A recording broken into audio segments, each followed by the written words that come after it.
President Trump and Joe Biden spent Friday commemorating 19 years since the September 11th terror attacks. They each paid separate visits to the Pennsylvania Memorial, honoring the heroes who died on Flight 93 and put a pause on campaigning. Ben Tracy was there. President Trump and former Vice President Joe Biden both visited Shanksville today, the site where Flight 93 crashed on 9/11, its passengers preventing another attack that day. Together they charged the cockpit. They confronted the pure evil, and in their last act on this earth, they saved our capital. One of the marks of being an American is understanding there's some things that are bigger and more important than yourself. The two rivals put the campaign on hold, even though they were in the critical battleground state of Pennsylvania.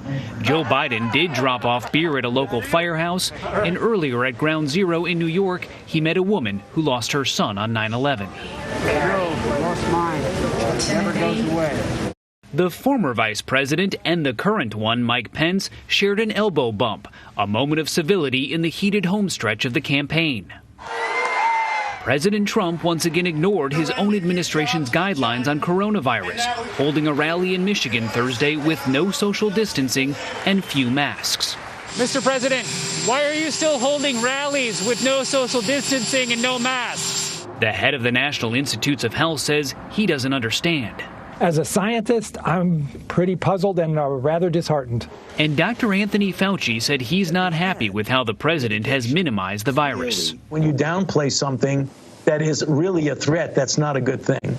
And Ben Tracy joins me now from the White House. Ben, can you talk a little bit about the steps that both President Trump and Joe Biden took to avoid making this somber day about their campaigns? Well, the biggest thing is they didn't really talk about each other at all today, not in their speeches, not in tweets or any other forum, really. They tried to keep the focus on 9/11, what it was about. Interestingly enough, they were in the same place, just not at the same time. They both went to Shanksville there to honor those who died on Flight 93. And then there was that interesting moment in New York at Ground Zero where former Vice President Joe Biden elbow bumped the current Vice President, Mike Pence, which was kind of this nice moment during a pretty heated campaign that's only going to get more so in the next couple of weeks. So it was a nice breather today, but I think you can expect things to revert to the norm tomorrow.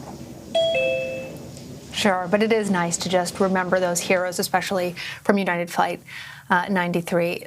So this all comes, obviously, against the backdrop of the coronavirus pandemic. More than 192,000 people have died in the U.S.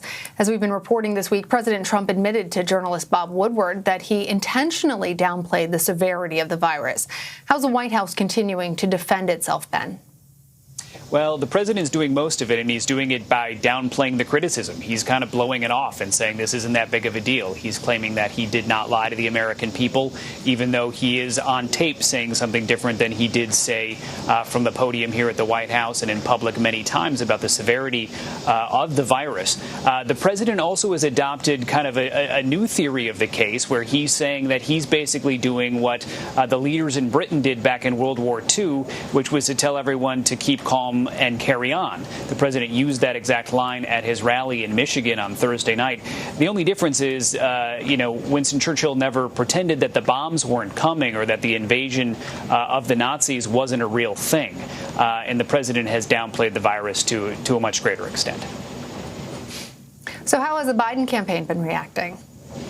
Well, they're certainly seizing on this. We've seen it both in ads that they've already put up on TV, using the president's own words against him. And Joe Biden has done a series of interviews in the last couple of days, and he's been asked about this, obviously, and he has basically called it a dereliction of duty, saying that the president's not fit to be president if he does not protect the American people and is not honest. Well, meanwhile, President Trump has announced that Bahrain has agreed to normalize relations with Israel. This comes a month after the UAE did the same. What's the significance of this news? Yeah, this is big news. You know, there seems to be some real progress in the Middle East when you talk about the second Arab country normalizing its relations with Israel in just the past 30 days. And the president today in the Oval Office, he said he thinks there will be more countries and that it will happen quickly. The significance of Bahrain is very close to Saudi Arabia. They have very close ties. So the president was starting to make some inferences today that you might see Saudi Arabia also follow suit and have more normal relations with Israel. The president also said that he sees the possibility for good things with Iran and also with the Palestinians. So this is a part of the world where the president is having some foreign policy success, and he certainly wants to seize on that. They're going to actually have a signing ceremony here at the White House next week. Well, President Trump, also speaking of next week, will be back on the campaign trail. Saturday, he's heading to the battleground state of Nevada. What more can you tell us about that visit? So he's got a couple of events planned out there, 2 rallies, one that's going to be in a small town in kind of central Nevada and then one down in Las Vegas. But this trip has been kind of a disaster for the campaign, frankly. They wanted to have this big rally in Reno, and then they got pushed back from the airport they wanted to do it at. The governor got involved and said, you know, you're violating the rules that we have in place about coronavirus in terms of mass gatherings.